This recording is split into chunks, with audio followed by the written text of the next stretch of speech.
Shalom. Salam damai sejahtera bagi kita semuanya di dalam kasih Tuhan kita Yesus Kristus.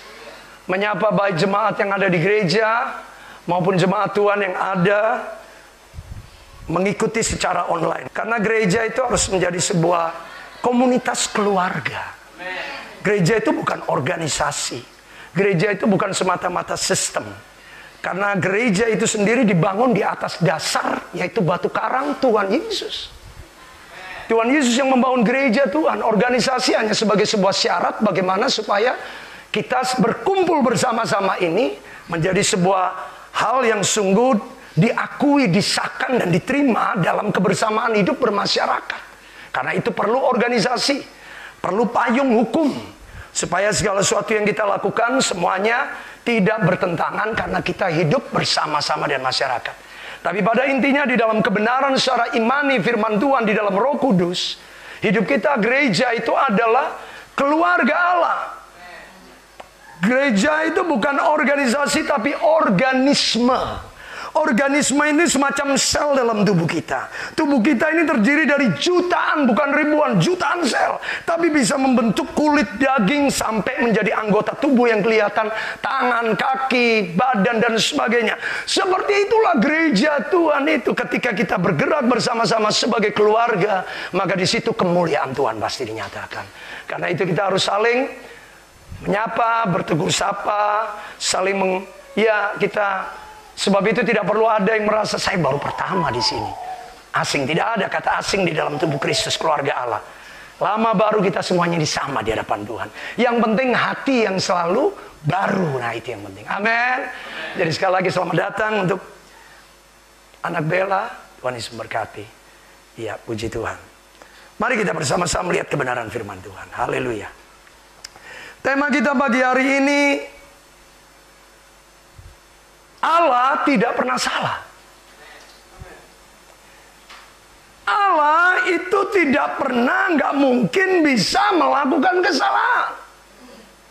Tidak ada potensi, tidak ada dugaan, tidak ada alasan apapun yang membuat kita dapat memiliki sebuah penilaian.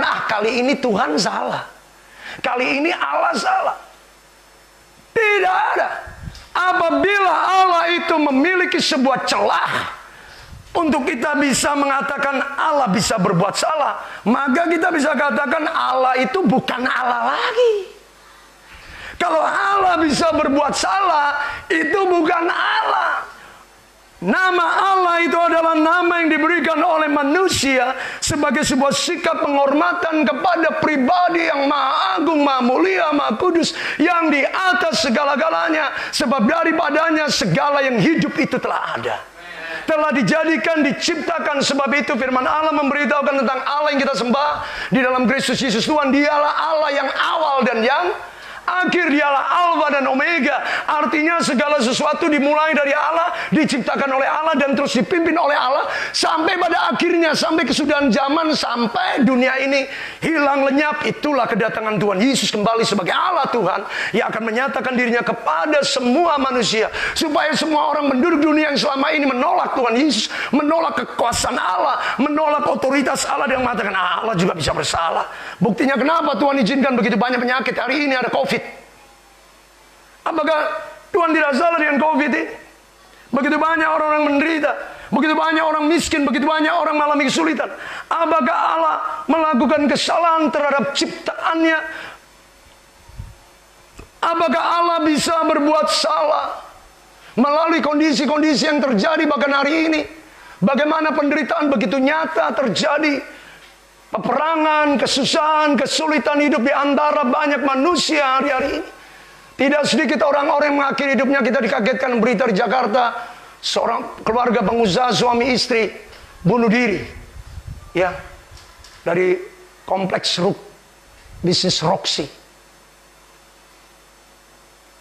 Banyak orang yang sedang mengalami. Dalam semuanya ini muncul sebuah sikap manusia yang kemudian mulai mengatakan, di mana Tuhan? Di mana Allah? Apakah Allah membiarkan, atau Allah kali ini Allah tertidurkah? Allah terlelapkah? Allah tidak peduli? Allah tidak memperhatikan? Sehingga tanpa kita sadari, Kemudian timbullah sebuah opini, sebuah pemikiran, sebuah pernyataan cetusan hati yang kemudian mengambil kesimpulan pribadi sebagai manusia. Kita mulai tanpa sadar mulai mengatakan, kali ini Tuhan kau salah. Kenapa semuanya ini harus terjadi? Tanpa kita sadari, sadar atau tidak sadari, berapa banyak ketika kita berhadapan dengan fakta-fakta yang berbeda, bertentangan dengan keinginan, dengan harapan yang kita pikirkan, bahkan sudah kita bawa dalam doa, kita gumuli. Tapi ternyata kenyataan yang terjadi tidak sesuai, tidak seperti yang kita harapkan. Kemudian muncul sebuah pemikiran, Tuhan, saya salah apa? Kalau kita mulai salah apa, saya kurang apa pada Tuhan. Dengan kata lain, kita mulai membela diri kita di hadapan Tuhan.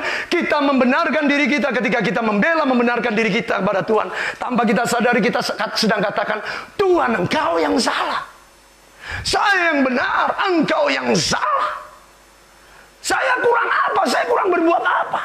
Saya belum melakukan apa-apa kesalahan saya. Jujur Bapak Ibu, kita dijebak seluruh dunia manusia. Lihat kan peristiwa-peristiwa yang ada.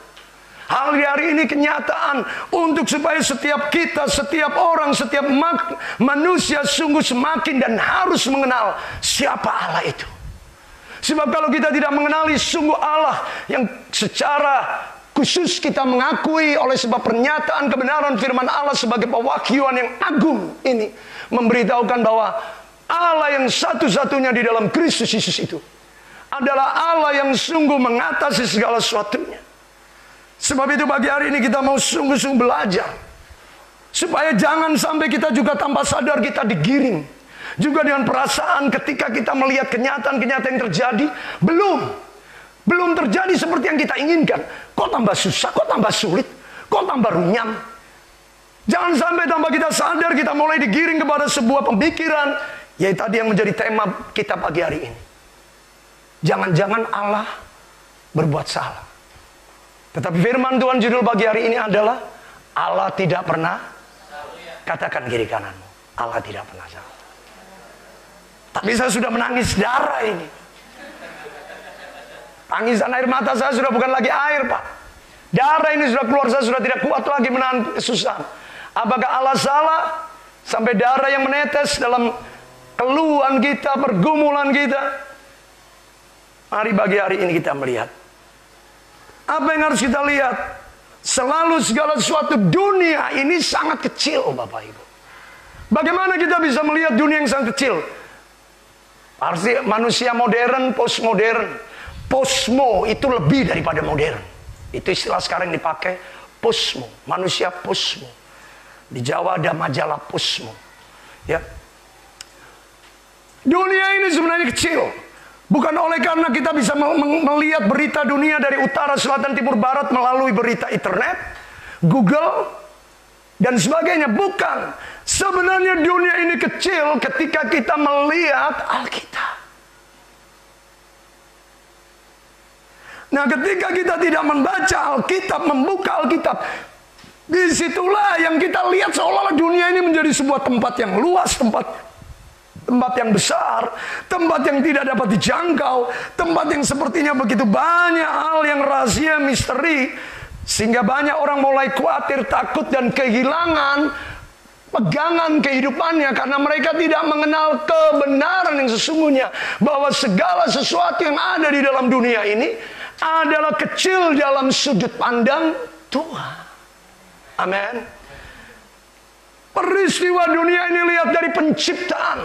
Alkitab kita memberitahukan pada kita bagaimana dunia yang kecil ini. Dari penciptaan, kitab mana yang bisa memberitahukan secara akademik? Akademik itu dapat dipertanggungjawabkan dalam sisi banyak hal, historinya, literaturnya, saksi-saksinya. Betulkah tulisan itu betul-betul menjadi muatan tulisan yang dapat dikatakan itu betul demikian keadaan dunia pada waktu yang lampau? Tidak ada. Satu-satunya buku di dunia yang menjadi referensi, yang menjadi pegangan setiap pengetahuan, itu adalah Alkitab. Tentang segala peristiwa kejadian, bagaimana bumi, langit, dan segala isinya, manusia dan makhluk hidup ini. Kok bisa ada? Bayangkan, coba kan kalau ilmu pengetahuan mengatakan Charles Darwin mencoba mematahkan teori Alkitab ini dan mengatakan dunia ini terjadi melalui proses evolusi. Makanya ada motor Honda, Revo ya, bukan Evo.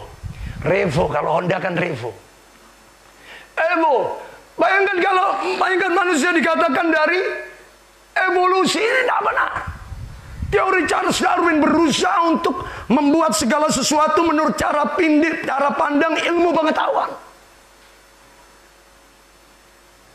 Hanya untuk memuaskan akal pikiran manusia. Tetapi Alkitab dengan jelas menjadi sudut pandang daripada setiap pernyataan dunia tentang apapun, tentang kerajaan, tentang sejarah bangsa-bangsa. Siapa yang bisa memberitahukan tentang sejarah Romawi, sejarah Yunani, sejarah bangsa Syria yang sekarang ini menjadi Iran? Bangsa-bangsa yang lain, Babel yang sekarang ini menjadi Irak. Ya. Siapa yang bisa menceritakan semua itu? Alkitab. Munculnya agama-agama di dunia ini. Bagaimana mereka bisa menemukan asal-usul agama-agama? Semuanya diberitahukan melalui Alkitab. Baru dari Alkitab itulah mereka mulai memereteli. Mereka mulai mencomot menurut akal pikiran mereka. Melalui cerita dari mulut ke mulut berkembangnya manusia. Berkembangnya penduduk. Cerita mulai lisan sampai kemudian menjadi mitos. Sampai menjadi sebuah legenda. Dari legenda lahirlah kepercayaan dunia. Dan ketika kepercayaan itu semakin diikuti, itulah muncul animisme, dinamisme. Itu yang kemudian berkembang lagi, manusia berkembang lebih lagi dalam pengetahuannya tentang kepercayaan. Itulah yang melahirkan religion, agama. Tapi akar daripada semuanya ini adalah firman Allah. Lihat dari penciptaan sampai penebusan Kristus. Dari perjanjian lama, kejadian, sampai tepat Injil Matius berbicara tentang kelahiran Tuhan Yesus. Bukti nyata, tanggal kehidupan kita di abad ini, tanggal yang dituliskan adalah mengikuti angka kelahiran Tuhan Yesus. Tanggal yang kita ikuti, kalender dunia itu ada banyak. Ada kalender Cina, ada kalender Arab, ada kalender Hindu. Ada kalender Islam juga ada, Konghucu juga ada. Tapi yang menarik, semua kalender itu tidak diakui sebagai sebuah patokan bulan, minggu, tahun. Yang diakui sebagai patokan pergantian tahun, bulan, minggu, dan hari demi hari, itu adalah peristiwa kelahiran Tuhan Yesus. Makanya peristiwa kelahiran Tuhan ini, angka yang dipakai itu adalah, iya, SM kalau Indonesia sebelum Masehi dan sesudah Masehi atau masih lewat, ya. Tapi kalau dalam bahasa Inggris itu BC. BC itu singkatan dari before Christ. Before Christ berarti sebelum, berarti patokannya itu. Kemudian SM-nya itu adalah BC kalau dalam internasional. Kemudian sebelum Masehinya atau sudah Masehi itu disebut dengan AD. Ad Domini bahasa Latinnya. Itu adalah after die. Setelah kematian. Sebelum kelahiran Kristus itulah patok hitungan kalender dunia. Dan sampai kepada kematian Kristus itulah yang menentukan seluruh waktu. Walaupun di tengah begitu banyak penafsiran kalender tanggal. Inilah bukti bahwa sungguh Allah telah bekerja di seluruh alam semesta. Dalam alam semesta ini sumber beritanya, referensinya itu datangnya dari Alkitab yang kita miliki. Dari penciptaan sampai penebusan yang disebut dengan before Christ dan after die atau Ad Domini. Sampai kepada kita bagi bicara suatu waktu yang tidak berujung. Itulah kata dunia at the end, pada akhirnya kiamat. Tetapi bagi kita anak-anak Tuhan yang sudah diberitahukan peristiwa perjanjian baru, itu adalah peristiwa Tuhan Yesus datang yang kedua kalinya. Allah sudah menyingkapkan segala sesuatunya, memberitahukan. Makanya kita tidak kaget kalau saat ini bicara COVID, Pak, bagaimana? COVID sudah diomongkan kok di Alkitab. Akan terjadi berbagai penyakit-penyakit yang tidak akan bisa lagi diatasi, dihadapi oleh manusia. Ini merupakan bagian daripada tanda-tanda menjelang kedatangan Tuhan. Tidak usah heran, bukan hanya penyakit, perang akan terjadi di mana-mana kok. Jangan nantang-nantang Tuhan. Mana buktinya? Nanti kalau diizinkan Tuhan kita kaget. Ya. Sedang terjadi di mana-mana. Situasi sulit sedang terjadi.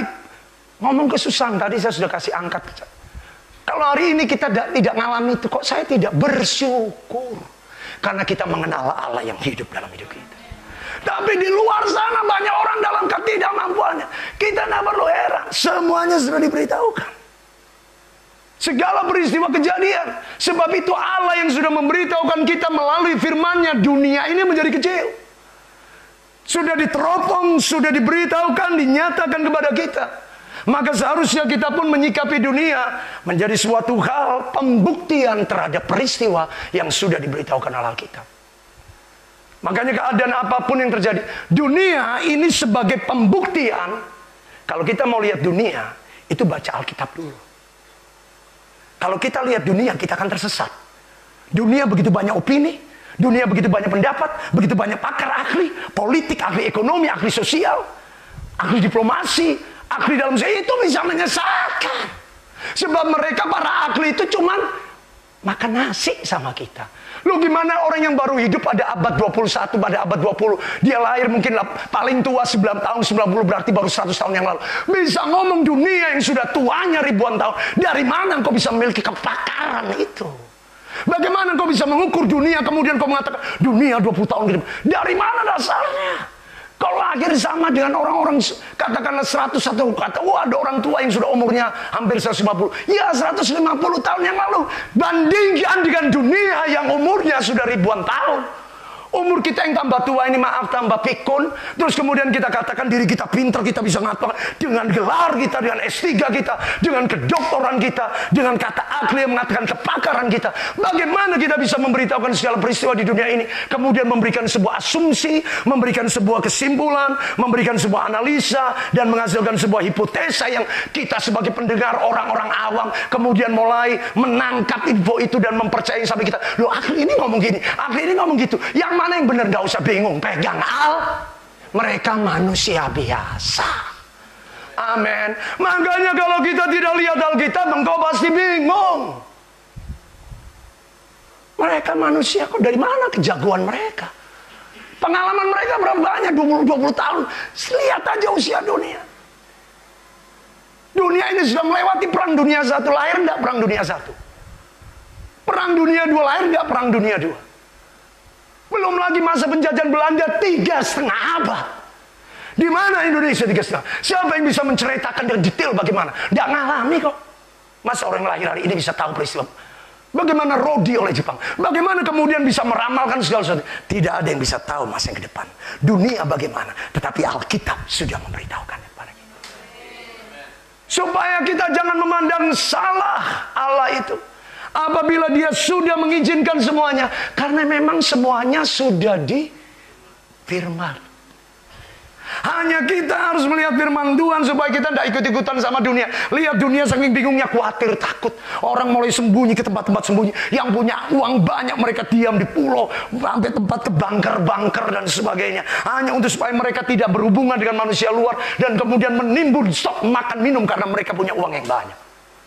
Kasihan, tambah pinter, tambah takut. Tambah banyak uang, tambah khawatir. Khawatir kena penyakit dan sebagainya. Siapa yang tidak pernah sakit? Tapi Tuhan penyembuh kita. Tidak usah takut, sakit itu biasa. Yang penting itu adalah obatnya apa. Kita punya obat di atas segala obat. Percaya, kalau kita percaya pada Tuhan Yesus, sudah kita alami. Sakit boleh kita alami, tapi kesembuhan, mujizat pasti Tuhan berikan pada kita. Karena kita tidak takut dengan penyakit itu. Tapi kita takut kepada Tuhan yang memiliki hidup kita. Daripadanya kita terima sumber segala kekuatan, sumber segala pertolongan, kesehatan kita, kesembuhan kita, mujizat yang. Makanya dunia khawatir, kami tidak khawatir. Amin. Ya karena kita punya sumber rahasia kehidupan yang kata dunia para itu belum tentu benar, bahkan maaf lebih banyak 80%-nya bohong. Makanya kata dunia sekarang ada istilah terkenal yang disebut hoax. Hoax. Dunia internet, IT, informatika, teknologi informatika. Justru pengetahuan mengembangkan budaya bohong. Segala sesuatu dibilang hoax. Berarti kalau semua hoax, yang benar yang mana? Lu katanya ada tim IT, katanya ada tim cyber, lu katanya ada, tapi kenyataan berita-berita sedikit hoax. Lu yang benar yang mana kalau semua dibilang hoax? Artinya apa? Itu menunjukkan bahwa tidak ada seorang pun yang bisa mengetahui, menganggap dirinya tahu, menganggap dirinya pintar, menganggap dirinya benar. Karena tidak ada seorang pun yang tahu. Sebab semua manusia diciptakan sama. Dilahirkan dalam kelemahan keterbatasan. Supaya kita hanya mengenal dan mengakui bahwa hanya pencipta itulah yang di atas segala-galanya bagi kita. Itulah Tuhan Yesus Kristus, Tuhan Allah kita. Amin. Makanya kita tidak akan menjadi sebuah rahasia lagi. Apapun yang kita alami, makanya kita belajar tentang perubahan. Musim perubahan, 4 tema tentang perubahan sudah kita bicarakan dalam minggu-minggu ini. Musim perubahan, perubahan itu nyata, perubahan oleh pengampunan. Sampai kepada kemarin adalah perubahan yang tidak terduga. Amin. Perubahan-perubahan ini datang dari mana? Semuanya datang daripada Allah, Tuhan kita Yesus Kristus. Dari perubahan-perubahan itu kita mulai belajar, kita mulai mengerti. Ada musim perubahan, ada musim-musim. Pengkhotbah mengatakan ada waktu untuk menangis, ada waktu untuk tertawa. Bahkan lebih radikal, ada waktu untuk mati dan ada waktu untuk hidup loh. Ada waktu untuk perang, ada waktu untuk damai. Ini kan kata-kata yang mengerikan. Tapi Tuhan katakan, artinya Allah yang mengendalikan, mengizinkan musim-musim perubahan itu. Kita harus tahu ini semuanya bukan ditentukan oleh karena kebencian. Tidak, Allah yang nyetel kok. Buktinya dulu ada pemerintahan Genghis Khan. Kenapa Genghis Khan dibiarkan menguasai dunia dengan kekejamannya? Bangsa Mongol dan sebagainya. Julius Caesar, ya semua tetap dalam kendali Tuhan. Itu adalah musim-musim yang Tuhan sudah tetapkan. Ada maksud yang Allah persiapkan untuk dunia melihat peristiwa-peristiwa dunia yang lebih besar. Sampai kita lahir sebagai generasi yang di akhir zaman. Dimulai oleh peristiwa-peristiwa dunia yang besar. Alexander the Great, Aristoteles, tokoh-tokoh filsafat, itulah yang menciptakan, membentuk, menghasilkan sebuah pengetahuan yang hari ini menjadi solastik. Solastik itulah dari situlah kata sekolah, school. Solastik itulah pengetahuan filsafat kemudian menghasilkan sekolah-sekolah. Dari sana sudah Tuhan persiapkan. Sampai kemudian Tuhan izinkan semuanya ini terjadi karena semuanya harus memenuhi, menepati, menggenapi seperti firman Allah. Sampai hari ini pun kita akan berhadapan dengan vaksin. Nah, iya toh. Pak Tuhan, kita harus siap-siap dengan vaksin. Saya harus ngomong apa adanya. Whatever orang mau bilang, apapun yang orang mau katakan.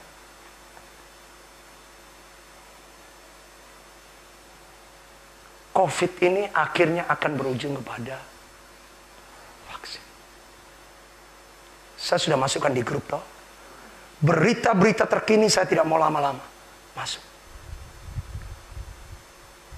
Masuk. Bapak Ibu. Semuanya kenapa? Lu, apa hubungannya? Vaksin sudah disebutkan. Di Wahyu 13 semua orang akan memakai tanda implan ditanam di dahi dan di tangan. Itu sudah diberitahukan. COVID itu bahasa medisnya kan coronavirus disease. Ya, 2019. COVID-19. 2019 karena sebenarnya peristiwanya itu sudah dipantau akhir 2019, meledaknya Wuhan Februari akhir 2020 setelah persis Hari Raya Cina. Tapi di balik itu semuanya, jangan lagi ngomong hoax. Ya. Kalau Bapak Ibu sudah dapat artikel yang saya kirim membaca, ini sudah dipersiapkan. Amerika sudah mempersiapkan semuanya ini. Maafkan saya harus berani dan berkata bahkan Presiden Joe Biden adalah seorang presiden yang akan mengawali semua pintu terbuka kejahatan yang akan mengancam iman orang-orang Kristen pertama di Amerika. Pak, Bapak terlalu berani sampai menyebut nama seorang presiden. Maaf. Kenapa saya berani? Setiap presiden yang mulai mengizinkan kebebasan liberalisasi terhadap LGBT. Apa itu LGBT? Lesbian, gay, bisex, transseksual. Mengizinkan aborsi, mengizinkan perceraian. Bercerai itu tidak apa-apa. Karena memang kamu tidak cocok, apa yang harus dipertahankan. Sampai kepada free sex. Anak-anak yang sudah mulai ingin merasakan seks, tidak cukup diedukasi seks, dikasih pengertian tentang seks, tentang alat-alat seks. Tapi mereka pun diberikan kebebasan. Sudah, itu pengetahuan terbatas, alami saja. Ingin lihat kebebasan yang tanpa kendali ini seperti kuda. Inilah yang akan lihat terjadi. Bagaimana kita tidak berani menyebutkan hal ini? Karena ini semuanya bertentangan dengan firman ini, kampanye yang diserukan kemarin. Karena itu yang menjadi tantangan terbesar itu adalah gereja Tuhan di Amerika harus siap.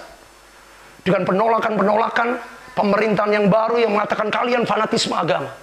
Kalian kelompok-kelompok Kristen fanatik. Mereka akan mengatakan fanatik, sok suci, sok rohani. Padahal kenyataannya kalian juga seperti itu. Supaya apa? Sampai kemudian, dan yang terjadi, saya kutip sedikit tentang artikel saya katakan. Di Amerika sekolah sudah boleh. Cuman yang bisa sekolah itu harus sudah menerima vaksin. Kata lain dari COVID itu adalah selain coronavirus disease 19, sebenarnya nama dibalik rahasia COVID-19 itu adalah sertifikat. Sertifikat itu tahu? Sertifikat. Sama tuh bahasa Indonesia ini banyak niru bahasa Inggris. Jadi nggak susah sebenarnya. Certificate of Vaccine. COVID, V-nya, vaksinnya tetap ada. Certificate of Vaccine, idenya adalah ID. ID itu identification. Identify. Untuk sertifikat yang mengidentifikasi bahwa seseorang sudah terima vaksin. Seorang sudah terima vaksin. Wah, bagaimana sertifikat ini dicetak begitu banyak, kayak sertifikat baptisan aja. Begitu banyak, aduh repot, nama orang tua, tanggal lahir dan sebagainya. Kelamaan. Tidak Bapak Ibu, makanya kita harus mewaspadai, mengikuti perkembangan teknologi demikian rupa. Maaf kalau Alkitab Wahyu 13 sudah mengatakan ayat 15-16, yang ditanam, yang ada di ini tidak mungkin yang kelihatan di luar. Itu pasti yang tidak kelihatan, ditanam. Jadi butuh sebuah teknologi yang hebat, yang dimana kalau benda itu ditanam tidak akan merusakkan jaringan tubuh di dalamnya. Sebaliknya akan menjadi suatu benda selama ini. Alat ini yang selama ini dikenal dengan chip atau microchip, itu selama ini untuk makhluk yang hidup dilakukan untuk percobaan hewan-hewan. Sapi-sapi yang kira-kira unggul, semua ternak itu dipakai itu. Tapi sekarang kemudian ini akan dipakai, dipergunakan di dalam tubuh manusia. Nah, kalau itu disebarkan sebagai sebuah hal yang umum, semua kita untuk mempercanggih, kita semuanya pakai chip. Orang Kristen pasti akan itu antikris 666. Nah, cara untuk mengelabui supaya orang Kristen tidak mengatakan itu antikris 666, saya harus beritahukan. Lewat vaksin. Lewat wabah. Jadi ada grand design di balik COVID ini. Ini bukan wabah penyakit biasa. Ada sebuah rancangan besar supaya apa? Orang kalau dikasih terima chip kan langsung katakan, ini pornografi, memang tertolak.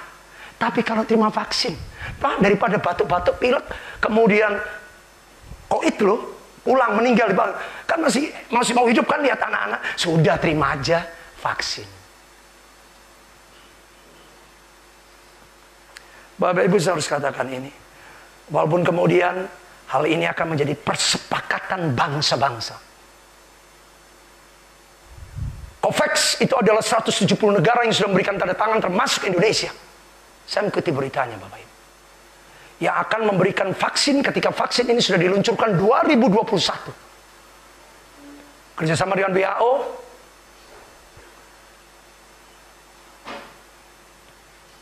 Dan perusahaan farmasi kelas dunia. Kalau perusahaan farmasi kelas dunia itu pasti pendananya orang besar. Untuk mencetak obat-obatan seluruh dunia yang penduduknya 7 miliar. Pertanyaannya, duitnya siapa? Itu berarti ada seorang yang sungguh sudah memikirkan hal itu. Dan orang itu bukan hanya punya pikiran, tapi orang itu pun punya dana. Kita tahu nama-nama. Saya sebutkan saja Bill Gates. Orang-orang hebat itu sedang ada di belakang ini semua. Ya, Jeff Bezos. Ya. Begitu banyak. Maafkan saya lebih tajam. Saya akan katakan,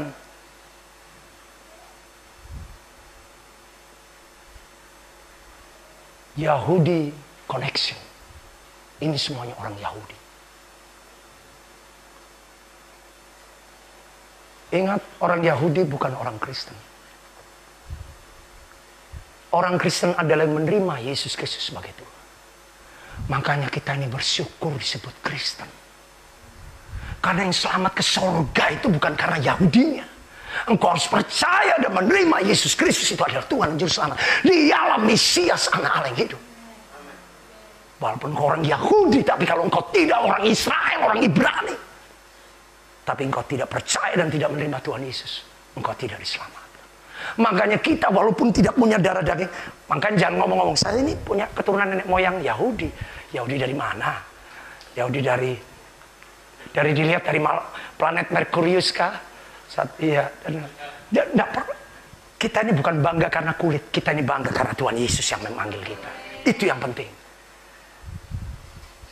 Bapak Ibu, artinya ini menjadi sebuah hal yang semakin dahsyat, semakin besar dibukakan di tengah-tengah kita. Karena kita akan semakin mengalaminya. Waktunya sudah sangat di depan mata, 2021 November. Yang saya mau katakan bersyukur sedikit adalah jatah COVID itu setiap negara cuma 20%. Cuma 20%. Jadi kalau penduduk Indonesia 250 juta, itu cuma disediakan 50 juta jiwa yang terlayani. Bersyukur kita yang belum, apalagi kita di ujung Indonesia ini. Kita ya syukur-syukurlah dikasih yang belakangan aja. Jadi biar yang lain-lain itu jadi kelinci percobaan dulu. Yang 20% pertama itu kita mau tahu gimana dengan 20% pertama. Jangan ketawa.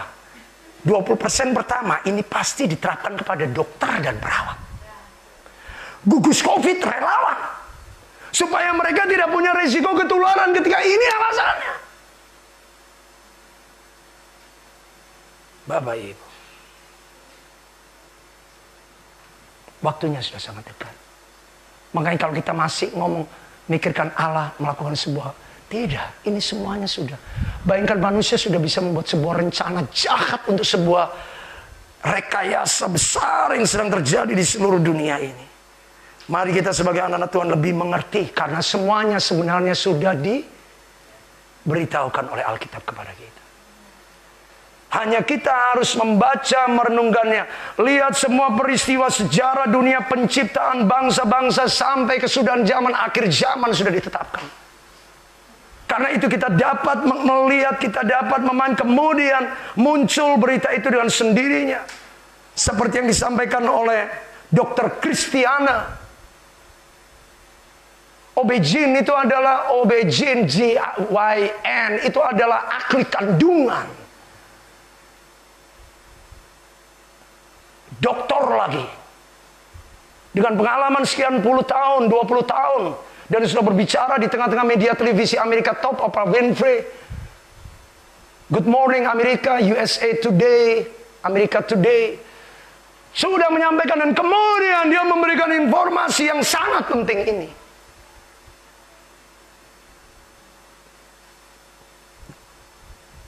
Karena di vaksin itu akan ada enzim yang namanya, saya hanya mengulangi berita, lihat di grup. Nanti lebih detailnya lihat di grup. Saya sudah kirim. Jangan berita artikel, jangan. Sekarang saya tidak mau kirim artikel kacang-kacang, Bapak Ibu. Saya tidak mau. Ya kecuali kemarin itu benar-benar. Bayangkan dan coronavirus, tiba-tiba ayam-ayam itu lari ke kandang. Ya. Tapi selebihnya saya tidak mau menggunakan grup WA ini untuk ngomong-ngomong yang sia-sia. Itu aja mengingatkan kita lucu, tapi lihat ayam aja takut sama coronavirus. Ada video Bapak Ibu, mana Bapak Ibu? Orang hanya bilang video, coronavirus itu ayam-ayam masuk kandang semua. Bayangkan cuma bilang coronavirus sampai di video. Bayangkan ayam itu bisa mengerti bahasa coronavirus itu apa. Mereka langsung masuk ke kandangnya. Coronavirus sampai ada yang terakhir kan, oh tidak ada. Coronavirus masuk kandang juga. Bayangkan ayam itu di video viral yang saya sampaikan di grup juga. Bisa tahu tahu itu menakutkan bagi mereka. Dikatakan oleh Dr. Christiana ini, di dalam vaksin yang akan dikeluarkan dan ini sudah diwajibkan di Amerika, sekolah sudah dibuka, tapi ya tadi harus terima vaksin. Setiap anak yang mau sekolah harus terima vaksin. Yang menolak vaksin ya tadi tidak bisa masuk sekolah. Mereka terpaksa homeschooling. Vaksin ini ada sebuah enzim yang namanya adalah luciferase. Enzimnya namanya enzim yang dalam kandungan vaksin ini namanya, perhatikan. Kalau kita orang Kristen harusnya langsung tahu. Enzimnya adalah luciferase. Berarti ini enzim yang sudah membawa pemahaman tentang kuasa gelap. Lucifer. Baca sekali lagi di grup yang saya kirim.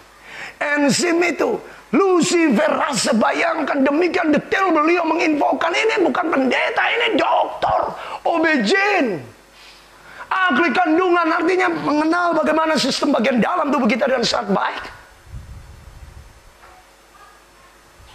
Dan bagaimana risiko ketika benda asing dimasukkan dalam tubuh dan akibat-akibatnya. Dikatakan di situ ada sebuah benda yang namanya nanopartikel.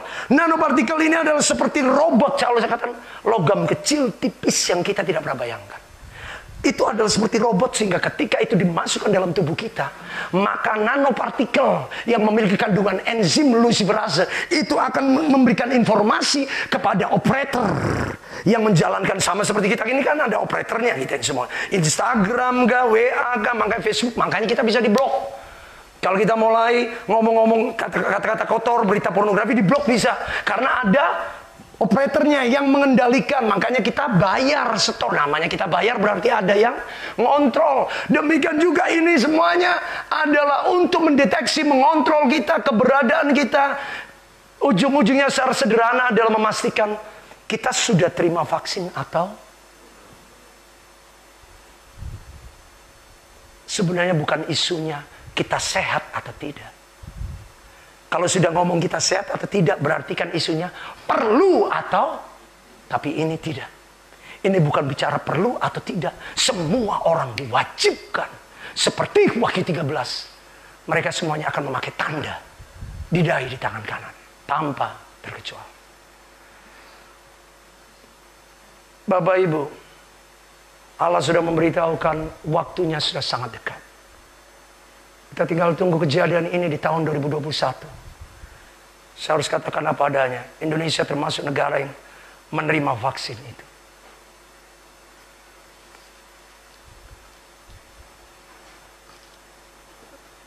Kalau Bapak Ibu berpikir kalau Bapak sendiri, saya secara pribadi, saya akan tolak. Begitu sesuatu yang mulai masuk di dalam tubuh saya, maafkan saya obat aja saya nggak minum. Dari saya bertobat saya 91 sampai 2021. Kemudian ada orang obat aja saya sakit, saya percaya Tuhan saya hebat. Maaf, saya dari 91 sampai hari ini saya tidak pernah minum obat. Saya enggak, terus terang saya enggak ngerasain, enggak ngerti apa itu migrain, vertigo, apalagi asam urat. Makanya hamba-hamba pendeta, orang-orang muda, kalau kau masih muda sudah mulai memboyong penyakit dalam tubuhmu, di mana kesehatan masa mudamu? Bagaimana supaya engkau bisa dipakai berguna bagi kerajaan Allah? Kalau saat ini engkau sudah mulai mengeluhkan, masih muda, masih 20, 30, 40 tahun, sudah mulai mengeluh sana sini. Aduh Pak, saya tidak bisa kalau berjalan jauh-jauh. Saya harus naik motor alergi debu. Bayangkan naik motor alergi debu. Saya harus naik mobil. Kalau tidak naik mobil, aduh, saya bisa infeksi di mana-mana. Loh, bagaimana mau menjadi pribadi-pribadi anak-anak Tuhan yang kuat di dalam Tuhan kita? Dalam sekali. Artinya tadi kalau kemudian kita obat aja nggak minum, ada sebuah hal yang mewajibkan kita harus pakai vaksin.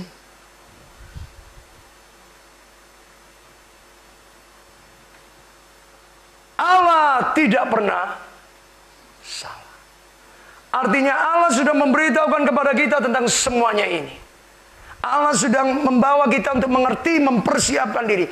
Saya terus terang harus katakan apa adanya. Ingat, waktunya sudah nggak lama. 2021. Vaksin ini sudah diberitahukan. Jemaat Tuhan, maka kita harus sungguh membangun iman kita. Kita harus hidup sungguh-sungguh bergaul dengan Tuhan. Artinya jangan gantungkan hidupmu dari keuanganmu. Jangan gantungkan hidupmu dari pekerjaanmu. Itu udah jaminan. Buktinya peristiwa COVID, kalau itu tutup, terjadi PHK, kemudian tidak bisa, kita apa? Yang kita bisa andalkan hanya Tuhan Yesus. Tidak ada apapun. Ini yang Allah inginkan melalui COVID ini, kita belajar yuk ngandalin Tuhan. Ngandalin Tuhan, jangan andalkan apapun yang kau saat ini kau pikir itu masih bisa menolongmu. Tidak ada yang bisa menolongmu. Maaf kalau engkau terbiasa dengan pertolongan-pertolongan yang dari dunia ini, engkau pun nantinya akan tidak bisa menolak sebuah kebiasaan dunia. Vaksin saja. Mari kita mempercayakan Tuhan. Kalau kita lupa, memangnya saya tidak boleh bekerja, memangnya saya tidak boleh berusaha. Tidak, kalau engkau punya pekerjaan yang baik hari ini yang sedang kau kelola, jangan andalkan pekerjaanmu. Kalau engkau mengandalkan pekerjaanmu, engkau sedang membangun roh kesombongan. Dan roh kesombongan itu menjadi sebuah tembok pemisah antara engkau dan Allah. Itulah sebabnya Allah tidak bisa mengintervensi kehidupanmu. Karena engkau merasa aman dengan pekerjaanmu, engkau merasa aman dengan kekuatanmu, engkau merasa aman dengan kepandaian. Oh, saya pintar ngomong, saya bisa ngajak, saya bisa bergaul dengan orang dengan baik, saya bisa mengadakan hubungan-hubungan yang baik, orang akan tertarik sama saya, menolong saya.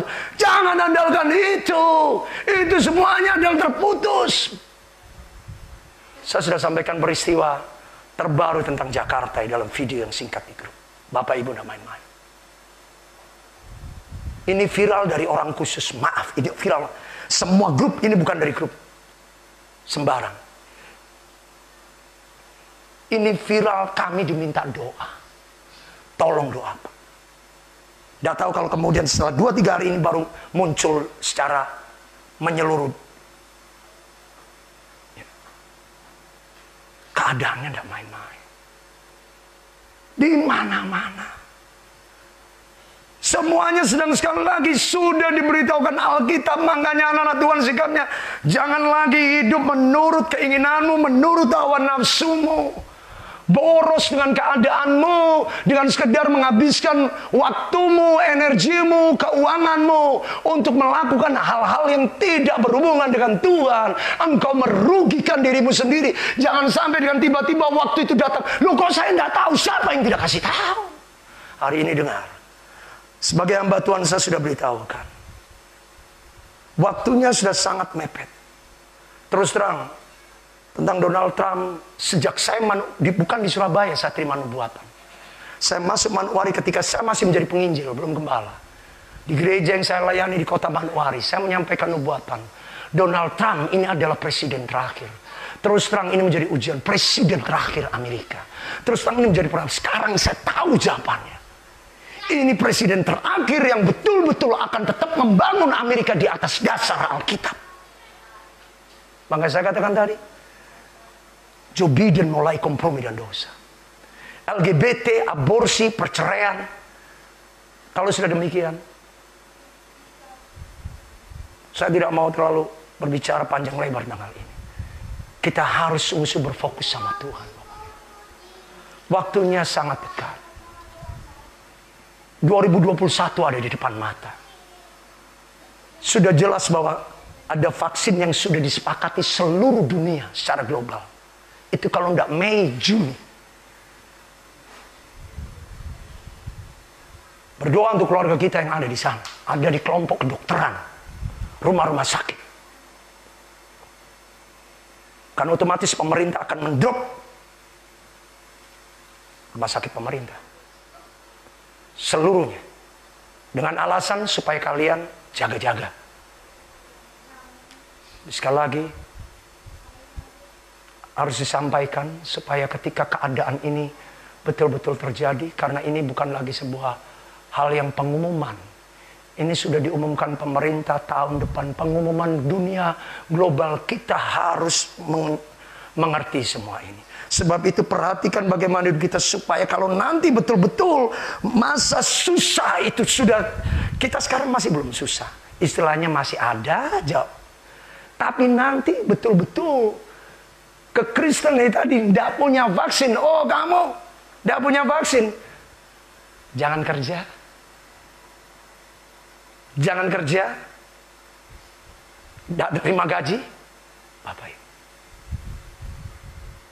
maaf, apalagi yang kerja di pemerintahan. Kau tidak bisa terima, karena harus. Kau tidak mau terima, ya sudah, kau tidak. Jangan lagi jadi pegawai. Jangan lagi jadi. Itu harus. Dan sebagainya. Sampai kepada seluruh masyarakat. Akhirnya, aduh, bagaimana saya berhubungan dengan pihak-pihak yang berhubungan dengan segala kekuatan penguasa dunia ini. Kalau saya tidak memiliki itu, apa yang terjadi? Dan sebab itu hari-hari ini Tuhan sedang melatih kita, mempersiapkan kita. Buka Hakim-Hakim pasal yang ketiga ayat 1. Inilah bangsa-bangsa yang dibiarkan Tuhan tinggal untuk mencobai semua orang, mencobai orang Israel.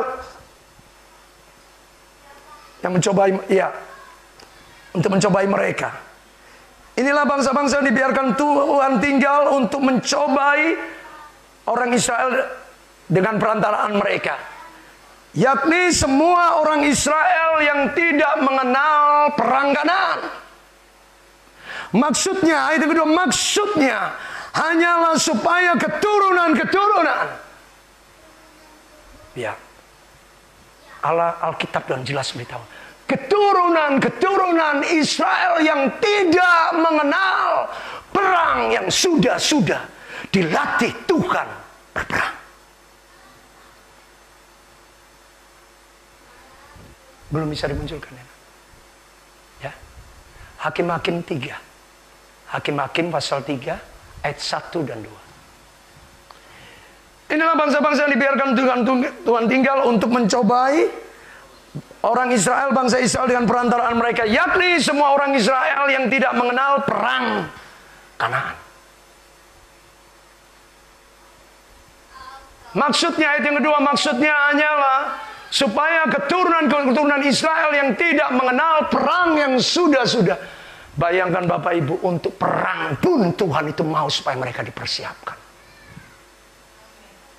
Bangsa Israel ini bangsa budak yang diperbudak 400 tahun lebih, tidak ngerti alat perang. Apalagi yang lahir di padang gurun. Tapi Tuhan katakan engkau dilatih.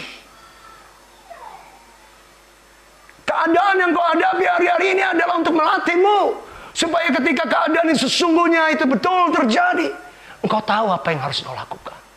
Jangan katakan, Tuhan saya tidak tahu, Tuhan saya tidak punya keahlian. Begitu pekerjaan kolaps. Lihat orang-orang tidak punya keahlian yang lain. Di kota-kota besar langsung ya tadi bunuh diri, langsung stres, langsung mulai nggak tahu. Seharusnya banyak hal. Kalau kita meluaskan pengertian kita, apalagi minta hikmat Tuhan, pasti ada hal yang lain yang Tuhan akan tunjukkan, bukakan jalan bagi kita. Tapi kalau yang tidak mau mengerti bagaimana Tuhan sendiri sedang melatih, membentuk, mempersiapkan, ini yang terjadi. Allah sedang mempersiapkan. Semuanya ini Allah tidak salah mengizinkan hal-hal ini terjadi. Bahkan umat Israel sendiri dipersiapkannya untuk menghadapi masa-masa sulit itu. Tuhan melatih mereka berperang. Dilatih berperang oleh Tuhan. Bayangkan untuk hal seperti ini Allah mau beritahukan pada kita. Tuhan mau melatih kita. Ini yang harus kita sungguh pahami, bagaimana supaya rencana Allah terus dinyatakan di dalam kehidupan kita. Sebab itu kita harus sungguh meyakini, memahami dengan sungguh-sungguh bahwa Allah tidak pernah. Amin. Keadaan perburuk apapun juga nggak salah. Makanya hari-hari ini Tuhan persiapkan kita. Ayub sendiri mengatakan di 23 ayat 10, karena ia mengetahui jalan hidupku, Allah itu tahu segala sesuatu tentang keadaan hidup kita, apa yang terjadi kemarin, hari ini dan seterusnya. Dan kalau aku ini hari ini ada dalam situasi yang sulit, susah, menderita, Allah juga tahu. Bukan Allah tidak tahu, bukan Allah tidak peduli. Supaya aku, karena ia mengetahui jalan hidupku, sebab itu apabila ia menguji aku akan timbul seperti Kalau kita mengerti, kita tidak menganggap Tuhan, saya kurang apa, saya kurang taat apa, saya sudah melakukan. Berapa banyak kita masih menjadikan Allah sebagai pribadi Allah yang semena-mena dalam kehidupan kita. Dengan keadaan buruk yang kita alami, seolah-olah Tuhan tidak peduli, Tuhan tidak menolong, Tuhan tinggal di. Bukan. Allah sedang mengizinkan ini semuanya seperti orang Israel pun dilatih. Kenapa bangsa-bangsa itu, kenapa ada orang-orang yang sungguh menjadi cobaan bagi kita, itu untuk membentuk kita. Amin. Amsal 27 ayat 17 mengatakan besi menajamkan besi. Manusia menajamkan, orang menajamkan. Sesama, semuanya untuk membentuk kita. Sampai kita timbul seperti emas. Ya, ini Amsal 27. Sebab kalau kita tidak sungguh mau dibentuk satu sama lain, ayat yang ke-10b mengatakan, lebih baik tetangga yang dekat daripada saudara yang jauh. Ayat yang ke-10. Lebih baik tetangga yang dekat daripada saudara yang jauh. Kenapa? Karena kita tidak mau dibentuk. Saya tidak salah. Tidak, Bapak Ibu. Kita harus. Nanti celaka. Kita dekatnya sama orang lain. Lebih celaka lagi, bukan dengan yang seiman.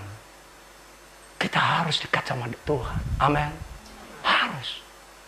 Kalau kita salah bergaul, saudara tidak bisa dibuang. Seperti anak tidak bisa dibuang. Sejelek-jeleknya anak, sejelek-jeleknya itu saudara. Apalagi kita katakan orang tua kita. Itu tetap darah daging. Darah daging. Makanya kita harus tahu Allah gak pernah salah. Kenapa ini semuanya terjadi? Supaya kita dibentuk, dipersiapkan, dilatih oleh Tuhan. Supaya kita pada akhirnya timbul seperti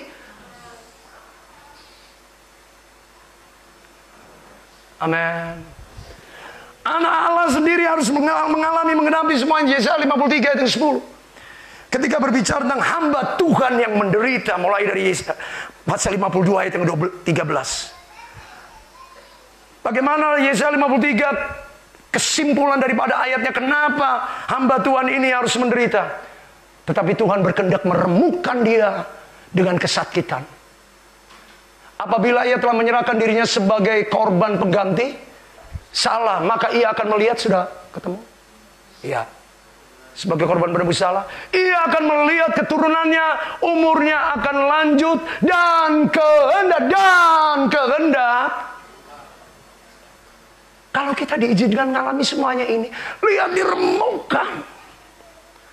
Kehendak Tuhan, kadang Tuhan mengizinkan semuanya.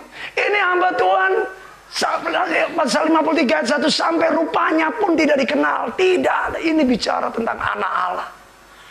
Tuhan sendiri dari jauh hari sudah mengatakan anaknya akan mengalami penderitaan yang besar. Aneh yang besar. Pertanyaannya, apakah cuma anak Allah, Tuhan Yesus? Kita adalah pengikut Tuhan Yesus. Bapak Ibu, ke depan kita tidak bisa pungkiri kalau saya bicara tentang vaksin semuanya, akhirnya kita akan bicara tentang tribulasi. Tribulasi itu artinya penderitaan besar. Kalau hari ini kita tidak siap, Bapak Ibu, seperti kata Ibu Gembala, kami sangat diberkati. Tapi kami tahu ini tidak boleh membuat kami terlena. Berkat ini tidak ada artinya. Tidak ada artinya. Engkau mau punya apapun, rumahmu penuh mobil, itu tidak bisa menjamin keselamatan jiwamu. Uangmu kau simpan di saldo deposito, itu tidak bisa menjamin kehidupanmu yang terjadi apa yang ke depan. Persiapan dirimu untuk masa tribulasi, masa kesusahan besar sedang di depan mata.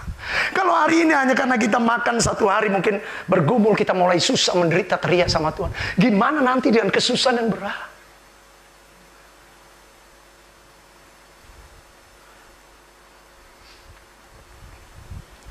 Anak Allah harus supaya kehendak Tuhan. Maka ayat yang ke-11, sesudah kesusahan jiwanya, ia akan melihat terang dan menjadi hambaku itu, yaitu sebagai orang benar yang akan membenarkan banyak orang dengan oleh hikmatnya. Karena apa?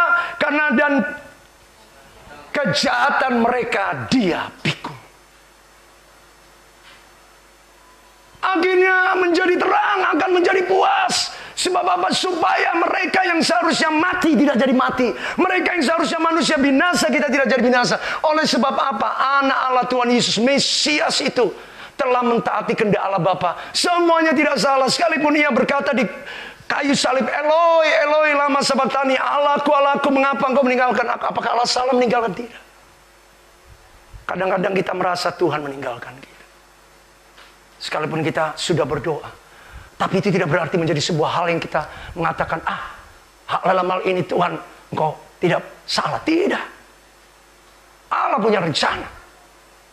Allah punya tujuan untuk menyatakan kehendaknya di dalam kehidupan kita. Amin.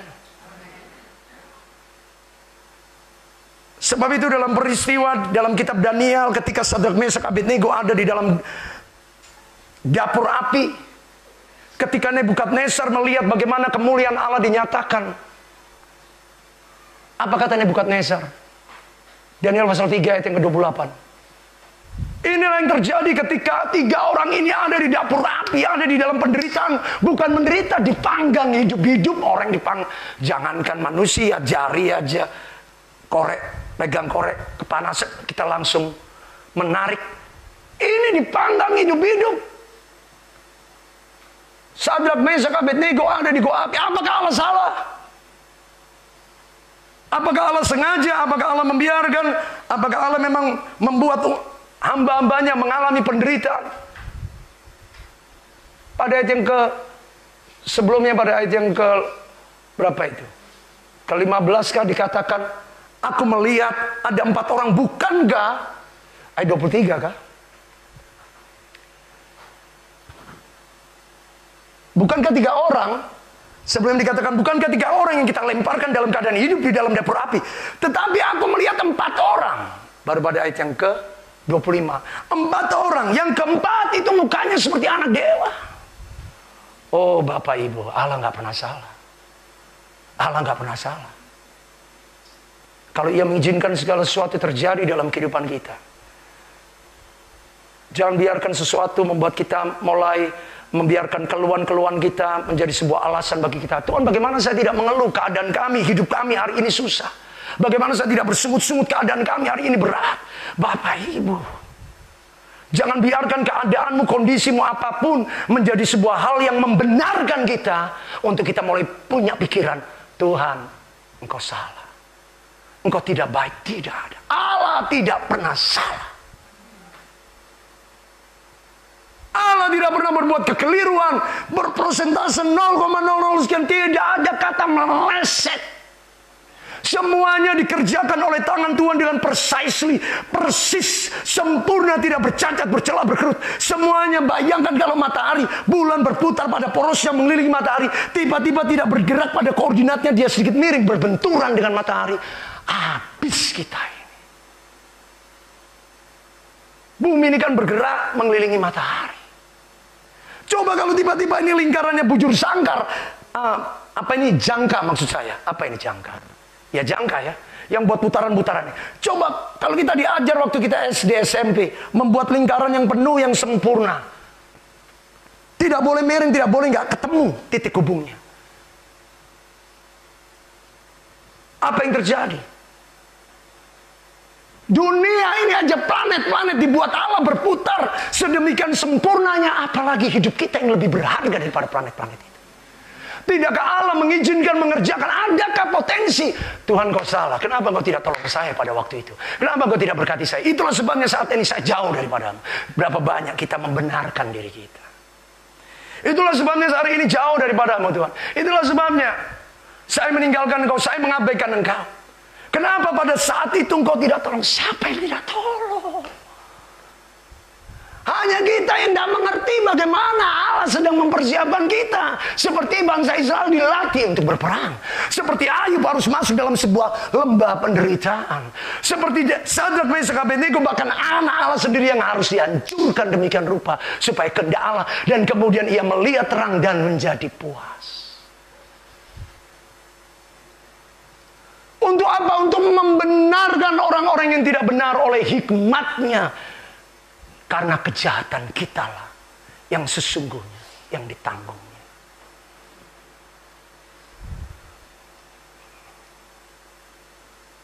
Jangan menyalahkan Tuhan. Dengan rasa kecewa, dengan perasaan apapun, loh Tuhan jadinya kok begini. Jangan. Iblis sedang melakukan sebuah penipuan besar-besaran kepada diri anak-anak Tuhan dengan roh yang salah mengenal Tuhan. Hari-hari ini banyak anak-anak Tuhan tidak ada di gereja lagi karena mereka marah sama Tuhan. Mereka kata, Tuhan tidak tolong kami. Bisnis kami hancur, pekerjaan kami hilang. Perhatikan tren, kita bersyukur di sini Bapak Ibu jemaat, kita tetap bisa mencari Tuhan. Tapi tren gereja online itu semakin menurun pesertanya. Apalagi gereja dalam kebaktian biasa, orang sedang meratapi keadaannya, menangisi. Mempertanyakan kenapa Tuhan izinkan semua. Bukan Tuhan izinkan. Yang perlu engkau tahu adalah Allah tetap gak pernah salah dalam kedaulatan kemahakuasaannya. Mengatur, menetapkan, menjadikan, dan mengizinkan semuanya ini terjadi. Amin. Kadang Allah perlu membentuk persepsi. Bapak Ibu, kalau kita sudah memiliki persepsi ini, iblis itu adalah si penipu, si pendusta, si pembohong yang membuat kita untuk supaya kita tidak mempercayai Allah sebagai Allah yang setia sama kita. Lihat Allahmu tidak setia, lihat hari ini Allahmu tidak baik. Iblis sedang membelokkan kita dengan segala cara. Sebab itu jangan kita biarkan keadaan boleh susah, keadaan boleh sulit, bahkan ini imbasnya untuk kita dan keluarga kita. Keuangan kita. Tapi jangan biarkan pengertian kebenaran yang kita miliki dalam Kristus. Engkau tetap Allah yang tidak pernah salah. Aku tetap akan menyembahmu Tuhan. Aku tetap akan beribadah kepadamu Tuhan. Aku akan tetap mencari Engkau Tuhan. Sebab apa sih Bapak Ibu yang kita cari di dunia? Baru vaksin aja mungkin sini sudah mulai takut. Pak Pendeta kok mulai takut? Baru vaksin.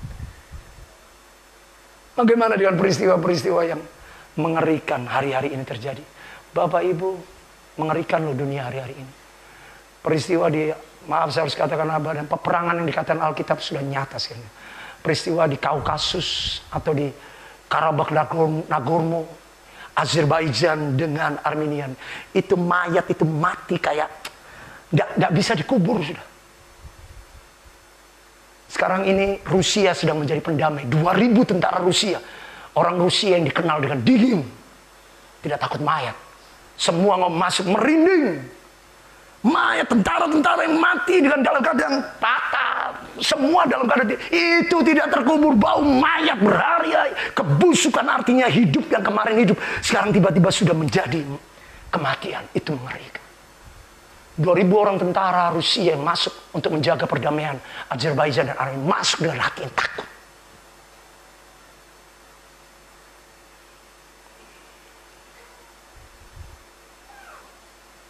Artinya kita tidak perlu takut. Karena kita punya Allah yang tidak pernah salah. Segala sesuatu diizinkannya pasti akan menyatakan kebaikan. Amin. Tidak perlu takut dengan alasan apapun. Makanya Nebukadnezar sendiri, orang yang tadinya kejam menghukum Sadrak Mesak Abednego. Apa yang dikatakan di 28? Berkatalah Nebukadnezar, terpujilah Allah Sadrak Mesak Abednego, yang telah mengutus malaikat-malaikatnya dan melepaskan hamba-hambanya yang menaruh percaya kepadanya dan yang melanggar titah raja, dengan tidak menyembah, memuja Allah yang lain selain Allah yang telah melepaskan mereka. Tidak ada. Tidak ada Allah yang lain. Mereka sembah. Sebab itu selanjutnya dikatakan 29. Sebab itu Raja Nebukadnezar menyampaikan sebuah perintah. Bahwa dimanapun setiap orang dari bangsa manapun, suku bangsa manapun, bahasa manapun, yang menghinakan Allah Sadrak Mesak Abednego akan dipenggal-penggal. Rumahnya akan diruntuhkan menjadi timbunan. Sebab tidak ada Allah yang melepaskan dengan cara seperti ini.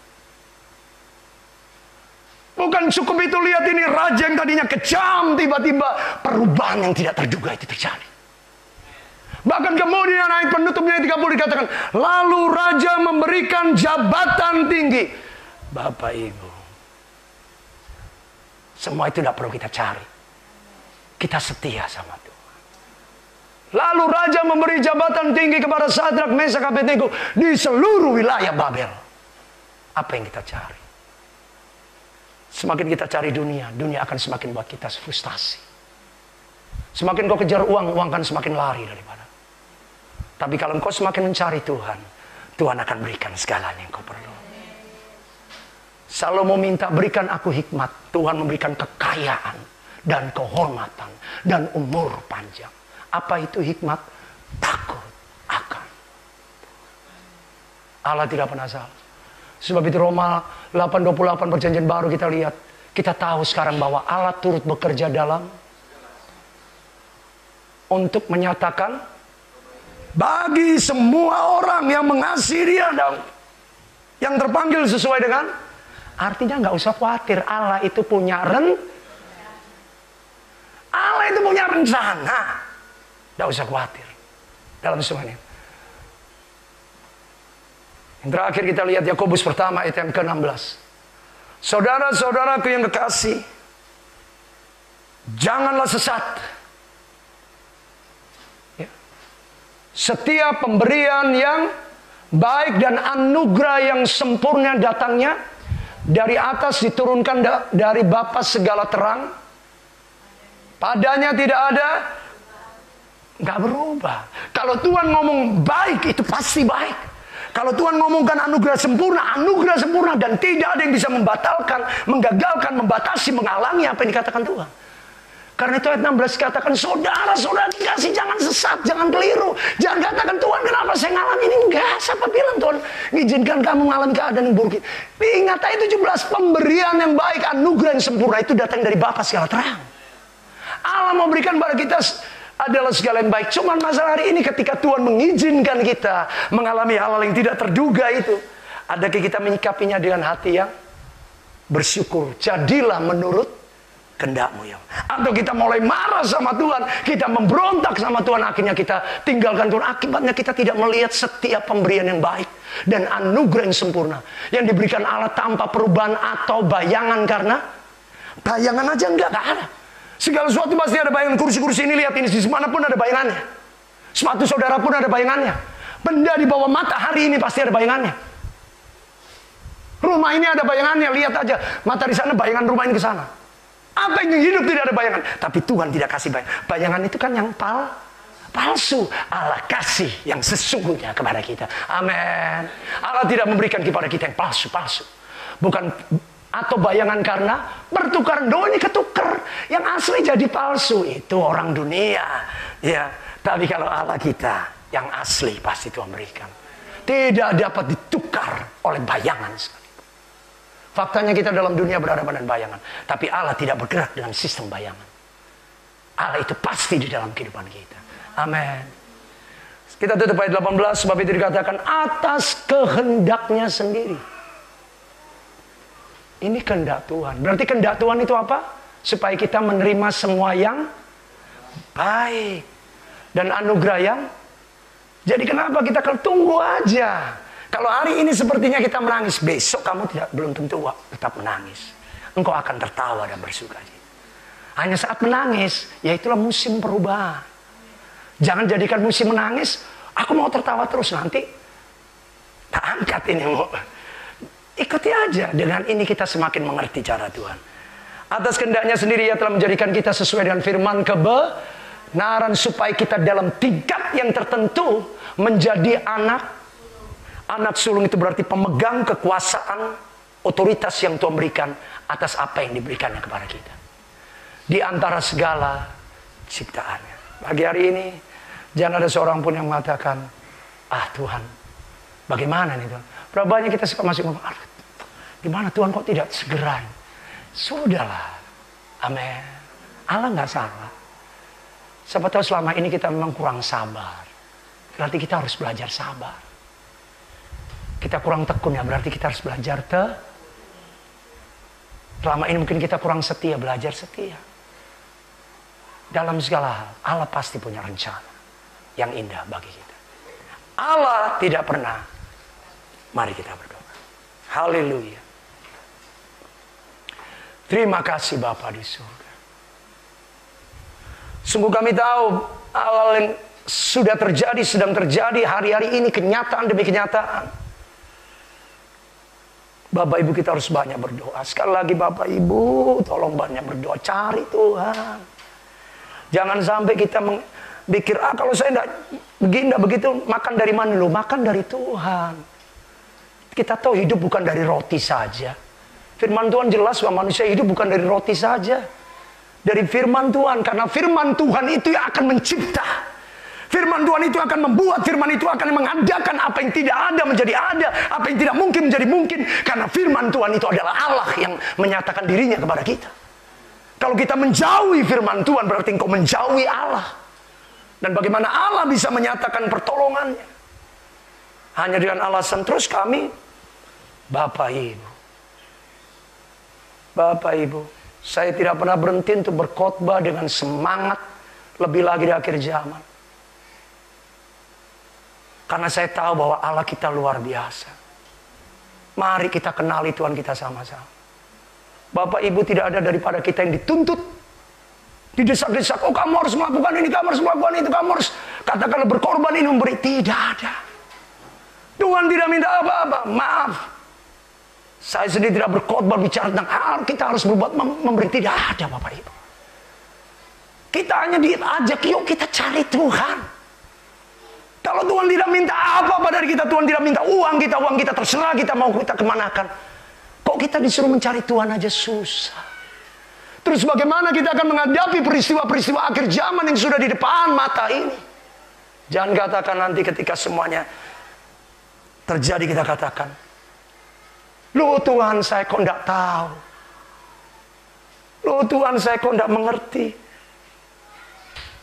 Bapak Ibu, masa-masa susah sedang ada di depan mata. Sudah ada kesepakatan global. Saya mengikuti berita ini kaget.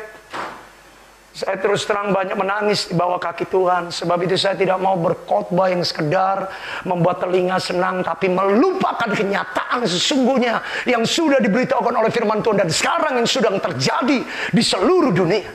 Berdoa untuk Indonesia. Berdoa. Peristiwa demi peristiwa sungguh semuanya sedang menggenapi Alkitab. Tidak ada keadaan. Kalau ada orang ngomong damai, maka pada saat itu juga Tuhan bisa datang seperti pencuri pada waktu malam. Kedamaian yang palsu. Hari-hari ini yang Allah kendaki mencari Tuhan. Rendahkan dirimu. Jangan sekedar mengeratapi nasibmu. Percaya Allah tidak pernah salah. Nasibmu tidak pernah buruk. Nasibmu tidak pernah jelek. Iblis yang tipu kita katakan nasib saya. Nasib kita bukan di tangan kita, di tangan keadaan. Nasib kita di tangan Tuhan. Tuhan Yesus telah memiliki hidup kita asal kita mengerti, mempercayai dan mengenal Allah yang tidak pernah salah. Kalau hari ini kita berada di dalam titik-titik lembah-lembah curam yang kita harus turuni, bersyukurlah. Allah pasti punya maksud. Allah pasti punya tujuan. Sebab Allah tidak pernah berubah. Setiap pemberian yang baik, anugerah yang sempurna, itu yang disediakan Allah. Tanpa berubah dan tanpa ditukar oleh bayangan. Allah tetap memberikan yang asli, yang sesungguhnya. Kasih setianya melimpah-limpah bagi kita. Bapa di surga, Engkau melihat keadaan jemaat. Melawat kami semuanya. Bangunkan hati kami. Iman kami untuk kami semakin berpusat kepada Kristus. Tuhan, tidak ada lain. Bukan berkat-berkat itu sendiri, tetapi Allah sumber berkat. Tuhan Yesus yang sudah memberi jalan, memberi kelegaan, memberikan jawaban. Itulah yang kamu mau pegang teguh Tuhan. Berkat bisa habis. Berkat dimakan kalau makanan bisa habis. Uang kalau digunakan juga bisa habis. Harta bisa menjadi barang rongsokan. Bisa menjadi barang karatan. Dijual pun tidak mampu. Rumah pun bisa menjadi tua dan rusak-rusak. Tuhan, tidak ada yang kita banggakan. Kebanggaan kami adalah di dalam Tuhan Yesus. Allah yang kami miliki, yang selalu mengatur, menetapkan segala sesuatunya dalam kehendak Allah, dalam rancangan ilahi, dan rancangannya tidak dapat dibatasi, dibatalkan, digagalkan oleh apapun juga. Dunia boleh berkata susah, tapi anak Tuhan bersuka cita. Kami tetap percaya, kami akan tetap bersyukur.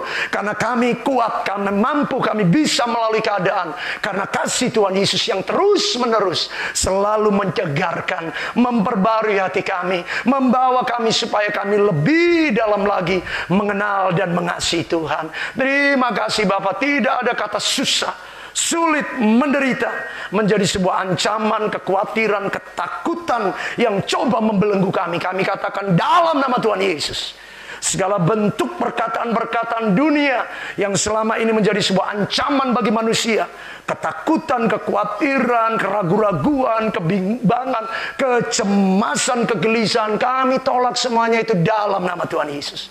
Kami percaya Allah yang tidak pernah salah, Allah yang benar itu. Allah itu benar, Bapak Ibu. Allah itu sungguh benar. Kata lain, Allah yang tidak pernah salah, Allah itu sepenuhnya benar. Dia benar-benar mengasihi kita. Dia benar-benar akan menolong kita. Dia benar-benar akan memimpin, menuntun langkah kita. Dia benar-benar batu penjuru, juru selamat, kota, benteng, gunung, batu keselamatan kita. Tuhan, lawatlah kami. Kalau kami sempat mengatakan yang bukan-bukan tentang Engkau, Tuhan, aku tidak mau ini, aku tidak mau lagi begitu, aku tidak mau lagi. Karena Engkau tidak berbuat seperti yang saya harapkan. Kami mau berhenti. Kami katakan Engkau Allah yang benar. Segala yang Kau perbuat itu benar. Allah yang benar itu akan membimbing kita dalam kebenarannya. Allah yang benar itu akan membenarkan kehidupan kita di dalam Dia.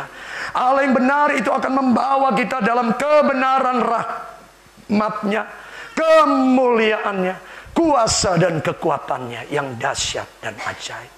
Sebab Dia Allah yang benar dan tidak pernah ada kesalahan sedikit pun dari apa yang dilakukannya bagi kita. Haleluya. Meteraikanlah firman Tuhan untuk kami renungkan, jadikanlah kami pelaku firman-Mu ya Bapa. Oleh Roh Kudus Allah yang sudah menolong, mengurapi, dan bekerja dalam hidup kami. Haleluya. Mari kita bangkit berdiri. Mari bersama-sama kita terima berkat Tuhan. Angkat tangan kita, jangan ada yang tertunduk. Karena Tuhan Yesus sudah naik ke surga, dan dari surga Allah Bapa memandang, menyinari kita dengan wajahnya, kasih karunia kemuliaan Allah Bapa dilimpahkannya bagi kita, sehingga pagi hari ini di hari Sabat Tuhan, hari Minggu, di minggu yang keempat ini di dalam rumah Tuhan, bawalah pulang sukacita, kemenangan, pertolongan, kuasa, kekuatan, kemuliaan Tuhan yang tidak pernah berubah dan tidak pernah salah, yang akan memimpin, menyertai, menuntun setiap kehidupanmu, keluargamu, harapanmu, kerinduanmu, doa-doamu, permohonanmu, pergumulanmu menjadi pergumulan yang pasti dijawab, ditolong oleh Tuhan. Karena Allah sumber sukacita, sumber kehidupan kita, yang memegang kita dan tangan kanannya, membawamu terus naik, tidak turun. Engkau pasti jadi kepala bukan ekor, berhasil, beruntung, berkemenangan, dibedakan daripada dunia ini dalam segala perkara oleh Roh yang setia, taat dan tetap percaya kepada Tuhan Yesus selama-lamanya. Dalam nama Allah Bapa, Allah Anak, Allah Roh Kudus, Tuhan kita Yesus Kristus yang sudah memberkati kita, keluarga kita, anak-anak, suami istri, keluarga besar, masa depan kita, pasti hidup kita disertai, diberkati, ditolong oleh Tuhan. Dan bersama-sama percaya dalam nama Tuhan Yesus Kristus kita berkata, amin. Kita berikan kemuliaan.